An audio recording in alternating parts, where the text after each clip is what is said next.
Hello friends, let us start with the next topic और we can say अपना topic तो वही continuation में चल रहा है next point that is features of utility. In the last lecture I covered 5 points of that. Now the sixth point. The utility differs from satisfaction. Utility is a cause of consumption. Satisfaction is the end result of consumption. See, the satisfaction is different from the utility because utility क्या है, consumption का एक cause है and satisfaction उसका end result है. Again example यहाँ पे दिया हुआ है, a thirsty person drinks a glass of water since water has the capacity to satisfy thirst. Utility of water is the cause of consumption and satisfaction derived is the end result of the consumption.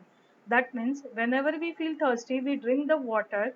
So therefore water को utility है कि प्यास बुझाने की utility है, and after consuming what satisfaction is derived by the consumer, it is the end result of the utility, or we can say therefore utilities differs from the satisfaction.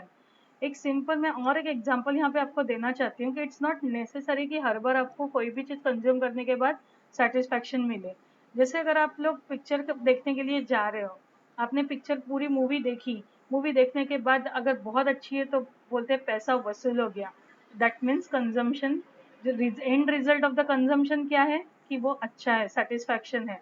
But अगर कोई movie फालतू है तो अरे यार मेरे तो पैसे बर्बाद हो गए.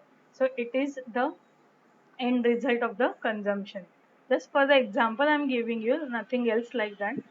Now the seventh point is measurement of utility is hypothetical. As it is an abstract concept, cardinal or numerical measurement of utility is not possible. That means utility को हम लोग नंबर में मेजर नहीं कर सकते, और इसीलिए हम लोगों ने कुछ यहाँ पे दिया है कि इसको किस तरीके से मेजर किया, ये हम लोग आगे पढ़ने ही वाले हैं. But still it is an hypothetical concept because it can not be measured in cardinal और न्यूमेरिकल मेजरमेंट. एग्जाम्पल दिया है, thirsty person after drinking water may derive higher और lower level of utility. Thus utility can only be experienced and found either positive, zero और negative. That means यहाँ पे utility को हम लोग मेजर तो कर सकते हैं बट कौन से टर्म्स में, पॉजिटिव, जीरो और negative.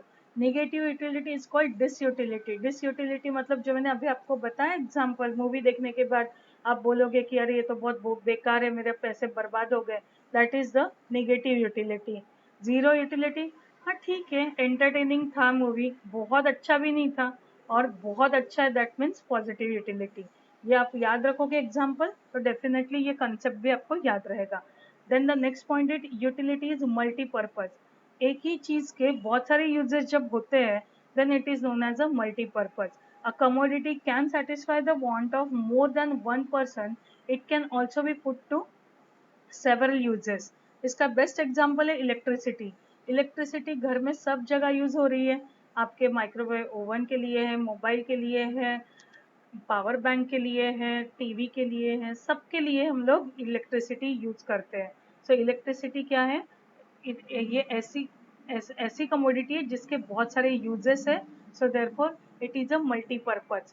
Then the next point is utility depends on the intensity of want. ये एक इम्पॉर्टेंट कंसेप्ट है कि intensity of want. Utility intensity मतलब कितना इंटेंसली आपको वो गुड्स या कमोडिटी चाहिए. More intense the want, greater will be the utility. As and when the urgency of want declines, utility diminishes.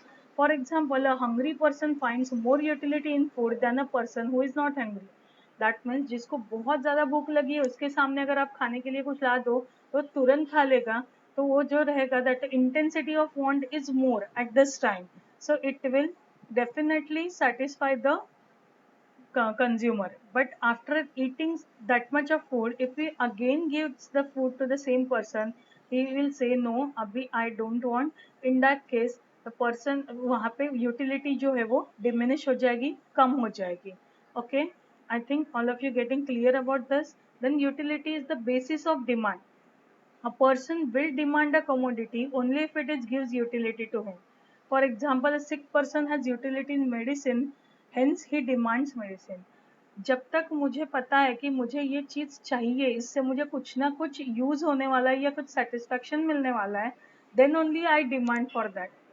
I know कि जो भी डिमांड करेंगे वो एक रिजनेबल डिमांड होती है कि कंज्यूमर को पता है कि इसके लिए मैं कुछ ना कुछ पैसा खर्च करके यूज कर सकता हूँ, और that's why it has been demanded. Therefore utility is the basis of demand. जब तक यूटिलिटी नहीं रहेगी डिमांड क्रिएट नहीं होगी, और डिमांड क्रिएट नहीं होगी तो प्रोडक्ट्स और सर्विसेज अवेलेबल नहीं रहेंगे। I think all of you are getting this. So now today I come to end with this lecture.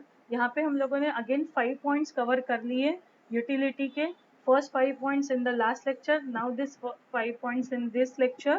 If you have any doubt, you just post a comment on that and I will try to satisfy your doubt. Just please like and subscribe my lecture so that you will get the notification of the next lecture. Next lecture will be the next topic, that is types of utility. Okay, so I think go through it so that you can easily learn or you can easily understand this chapter. Okay, bye.